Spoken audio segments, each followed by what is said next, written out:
అందరికీ నమస్తే. నేను మీ శీల వెంకటేశ్వర్లు, బీసీ నవచైతన్య వేదిక వ్యవస్థాపక అధ్యక్షుడిని, జాతీయ చేనేత ఐక్య వేదిక జాతీయ ఉపాధ్యక్షుడిని. మిత్రులారా, ఈరోజు ప్రజాబంధు చేనేత ఉద్యమ సూర్యుడు ప్రగడ కోటయ్య గారి 112వ జయంతి. ఈ సందర్భంగా రాష్ట్ర ప్రభుత్వం మా ప్రగడ కోటయ్య, మా జాతి చేనేత జాతి ముద్దు బిడ్డ, ఆయన జయంతిని రాష్ట్ర ప్రభుత్వం అధికారికంగా ఒక పండుగలా జరుపుతామని హామీ ఇచ్చి ఈరోజు చీరాలలో జరుపుతున్నారు. నిజంగా రాష్ట్ర ప్రభుత్వాన్ని ఒక చేనేత బిడ్డగా, ఆ జాతిలో పుట్టిన చేనేత నాయకుడిగా నేను ఈ రాష్ట్ర ప్రభుత్వాన్ని అభినందిస్తున్నాను, ధన్యవాదాలు తెలియజేస్తున్నాను. ముఖ్యంగా మిత్రులారా, ఈ రాష్ట్రంలో 18 చేనేత కులాలు, 40 లక్షలకు పైగా చేనేత జనాభా ఉన్నారు.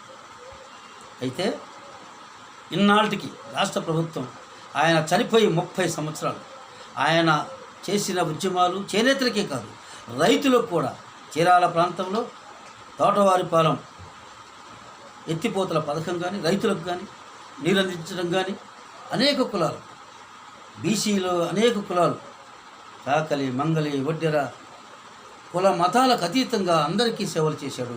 కానీ అత్యధికంగా చేనేతలకు ఆయన చేసిన ఉద్యమాలు, కాంగ్రెస్ పార్టీ, అధికార కాంగ్రెస్ పార్టీలో ఉండి కూడా పార్టీకి చేనేతల కోసం అవసరమైతే పార్టీని కూడా ఎదిరించి ఆయన అనేకమైనటువంటి విజయాలను సాధించాడు. చేనేత ఉద్యమాన్ని, చేనేత నూలుమిల్లు తీసుకురావటం కానీ, అలాగే చేనేతలకు సొసైటీలను ఏర్పాటు చేయటం, అలాగే చేనేతలకు అనేక రకాలుగా అనేక రాయితీలు, 22 రకాల చేనేతలకు 22 రకాల చట్టబద్ధత కల్పించడంలో కానీ ఆయన చేసిన కృషి అనన్య సామాన్యం. అది అందరికీ సాధ్యమయ్యేది కాదు. ఆ మహానుభావుడు కాబట్టే అన్ని విజయాలు సాధించాడు. అధికార కాంగ్రెస్ పార్టీలో ఉండి కూడా 3 సార్లు ఎమ్మెల్యేగా, ఒకసారి ఎంపీగా, ఒకసారి రాజ్యసభ సభ్యులుగా కూడా చేనేత గళాన్ని జాతీయ స్థాయిలో, ప్రపంచ స్థాయిలోనే వినిపించిన ఏకైక మొట్టమొదటి ఉద్యమ నాయకుడు, చేనేత మహానాయకుడు. ఆయనకి ఎన్ని బిరుదులు ఇచ్చినా కూడా అది తక్కువే అవుతుంది.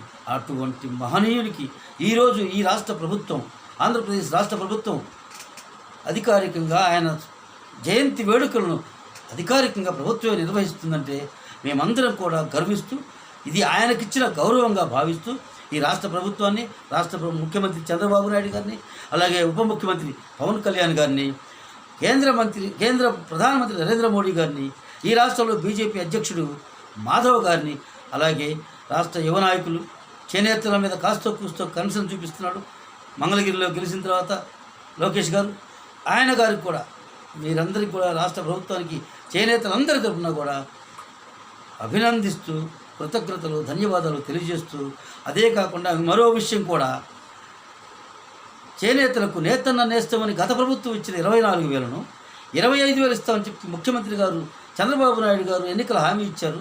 అది అమలు చేయలేదని గత 2 సంవత్సరాలుగా మేమందరం చేనేత నాయకులు ఉద్యమాలు చేస్తున్నాం.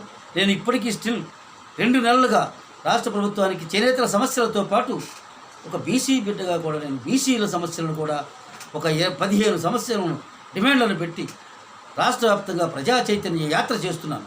ఈ యాత్రలో నేను ఇప్పటికీ స్టిల్ 106 మండలాలు, 6 జిల్లాలను తిరుగుతూ ఉన్నాను. ఇప్పటికీ ఈ చేనేతల కళలు కొంతవరకు నెరవేర్చినందుకు, అంతేకాదు గతం 2 నెలల క్రితం కూడా, సుమారుగా 2 నెలల క్రితం 200 కరెంటు కూడా ఉచితంగా అమలుపరిచినందుకు ఈ విషయాల మీద ప్రభుత్వాన్ని, రాష్ట్ర ప్రభుత్వాన్ని అభినందిస్తున్నాను. ఈ 3 విషయాల మీద కూడా. అలాగే మేము హంసలు లాంటి వాళ్ళం. నేను ఎప్పుడూ చెప్తూ ఉంటాను, మంచి చేస్తే ఏ ప్రభుత్వానైనా, జగన్మోహన్ రెడ్డి ప్రభుత్వాన్ని అభినందించాం, రాజశేఖర రెడ్డి గారు అప్పుడు బీసీలకు, చేనేతలకు కావచ్చు, బీసీలకు కావచ్చు మంచి చేసినప్పుడు ఆయన్ని అభినందించాం. ఇప్పుడు గతంలో చంద్రబాబు నాయుడు గారు 2019కి ముందు 14-19లో 30,000 రూపాయలు చేనేతలకున్న లోన్లు రద్దు చేసినప్పుడు అప్పుడు అభినందించాం. ఇప్పుడు కూడా ఈ రాష్ట్ర ప్రభుత్వంతో పాటు కేంద్ర ప్రభుత్వాన్ని కూడా అభినందిస్తున్నాం. మేమనేది ఒకటే, ఇక మాకు ఇప్పుడు బీసీ రక్షణ చట్టం ఒకటి తేవాలి. దానితో పాటు రాష్ట్ర ప్రభుత్వానికి, ముఖ్యమంత్రి గారికి, తెలుగుదేశం పార్టీకి కానీ లేదా జనసేన పార్టీకి కానీ బీజేపీ పార్టీకి కానీ, ఎందుకంటే ముగ్గురు కూటమిగా ఉన్నారు కాబట్టి బీసీలకు ఎక్కువ సీట్లు ఇవ్వటమే కాకుండా బీసీలకు రిజర్వేషన్లు కూడా కల్పించాలని డిమాండ్ చేస్తూ, ముఖ్యంగా చేనేతలకు ఒక్క సీటు కూడా చేనేతలకు ఇవ్వలేదు మీరు. ఇదొక్కటే మాకు అసంతృప్తి ఉంది చేనేతల్లో. వచ్చే ఎన్నికల్లోనైనా 2029లో చేనేతలకు 21 సీట్లు గెలిచే సీట్లు ఉన్నాయి. చేనేతల సీట్లు అవి.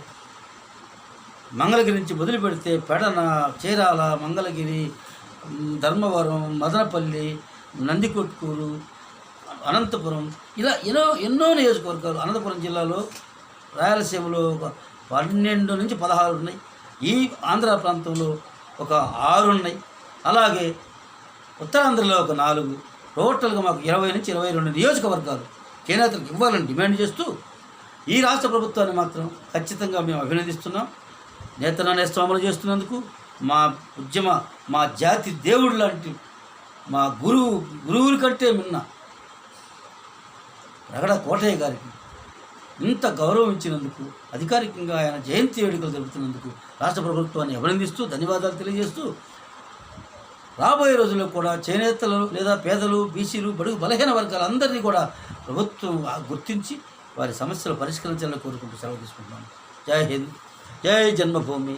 సారీ.